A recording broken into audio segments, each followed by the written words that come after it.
দেখেন, মানুষটা কোরআন তেলাওয়াত করতেছিল। কোরআন তেলাওয়াত করার সময় তার এখানে সন্ত্রাসীরা আসে। মানে দেখতে পাচ্ছেন হাতে অস্ত্র আছে। অস্ত্র নিয়ে কিন্তু তাকে হুমকি ধামকি দেখাচ্ছে, তার কাছ থেকে যা চাচ্ছে সে কিন্তু দিয়ে দিচ্ছে। এই যে দেখেন, পকেট থেকে যা চাচ্ছে সে পকেট থেকে বার করে দিচ্ছে।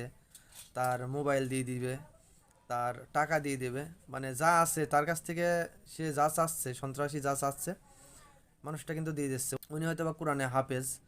দেখেন, উনি কিন্তু কোরআন তেলাওয়াত থেকে একটু সরে যায়নি, উনি মনোযোগ দিয়ে কোরআন তেলাওয়াতই করতেছে। আর এত সুন্দর কোরআনের সুর, সে খুব মনোযোগ সহকারে কোরআনটা তেলাওয়াত করতেছে।